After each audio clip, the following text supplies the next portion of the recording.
ಧನುಸ್ಸು ರಾಶಿ ಹೇಗಿದೆ ಈ ವರ್ಷ 2025 ಅಂತ ನೋಡೋಣ. ನೋಡಿ, ಧನುಸ್ಸು ರಾಶಿಯವರಿಗೆ ಚತುರ್ಥದಲ್ಲಿ ಶನಿ ಇದ್ದಾಗ, ರಾಹು ಇದ್ದಾಗ ವಾಹನ ಪೀಡಿತಾನ, ಯಾರೋ ಹೇಳಿದ್ರು ಅಂತ ಹೋಗಿ second hand car, second hand ಗಾಡಿನೂ ನೋಡಿ ಅದನ್ನು ತೊಗೊಂಬಂದು ರಿಪೇರಿ ಇಟ್ಕೊಳ್ತಕ್ಕಂಥದ್ದು, ಪ್ರಮೋಷನ್ ಆಗ್ತಕ್ಕಂಥದ್ದು ಇರುತ್ತೆ.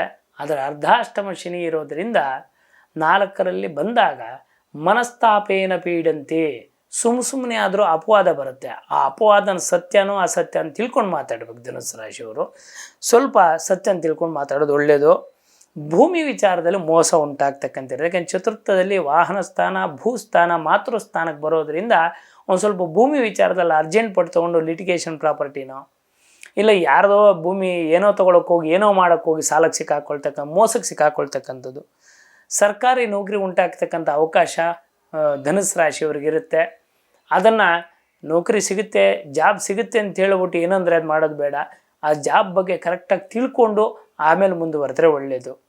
ಜೊತೆಯಲ್ಲಿ ವಾಹನವೇನಾದರೂ ಈ ವರ್ಷ ತೆಗೆದುಕೊಳ್ತಕ್ಕಂಥದ್ದಿದ್ದರೆ ಎಚ್ಚರಿಕೆಯಿಂದ ತಗೊಳ್ಳಿ. ಯಾರೋ ಹೇಳಿದ್ ತೊಗೊಳ್ಳೋದು, ಆಮೇಲೆ ಎಷ್ಟೇ ಅರ್ಜೆಂಟ್ ಇದ್ದರೂ ವಾಹನ ನಿಲ್ಲಿಸ್ತೀರ, ಬೀಗಿದಕ್ಕೆ ಹೊರಟೋಗ್ಬಿಡ್ತೀರ. ಹಾಗಾಗಿ ವಾಹನದಲ್ಲಿ ಸ್ವಲ್ಪ ಅದು ಮೋಸ ಆಗುತ್ತೆ.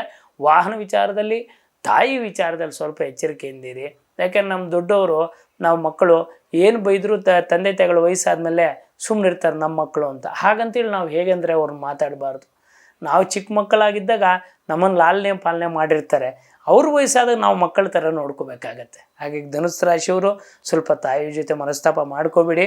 ಅದರ ಜೊತೆಯಲ್ಲಿ ವಾಹನವನ್ನು ತಗೋಬೇಕಾದ್ರೆ ಒಂದು ಸ್ವಲ್ಪ ಅದನ್ನು ಪರೀಕ್ಷಿಸಿ ತಗೊಳ್ಳೋದು ಒಳ್ಳೆಯದು. ಹಾಗಾಗಿ ಧನುಸ್ಸು ರಾಶಿಯವರು ವಿಶೇಷವಾಗಿರ್ತಕ್ಕಂಥದ್ದು, ಒಂದು 10 ಮಂಗಳವಾರ ದಿನ ಅರಳಿಯ ಪ್ರದಕ್ಷಿಣೆ, ಅಂದರೆ ಅರಳಿ ಮರಕ್ಕೆ ಪ್ರದಕ್ಷಿಣ ನಮಸ್ಕಾರವನ್ನು ಮಾಡೋದ್ರಿಂದ ಓಂ ನಮೋ ಭಗವತೆ ಬೃಹಸ್ಪತಯೇ ನಮೋ ನಮಃ, ಓಂ ನಮೋ ಭಗವತೆ ಬೃಹಸ್ಪತಯೇ ನಮೋ ನಮಃ ಈ ಸ್ತೋತ್ರವನ್ನು ಹೇಳಿ ಇರ್ತಕ್ಕಂಥ ಅರಳಿ ಮರಕ್ಕೆ ಪ್ರದಕ್ಷಿಣೆ ಮಾಡೋದ್ರಿಂದ ಮಂಗಳವಾರದ ದಿನ ಒಳಿತುಂಟಾಗುತ್ತೆ ಧನುಸ್ಸು ರಾಶಿಯವರಿಗೆ.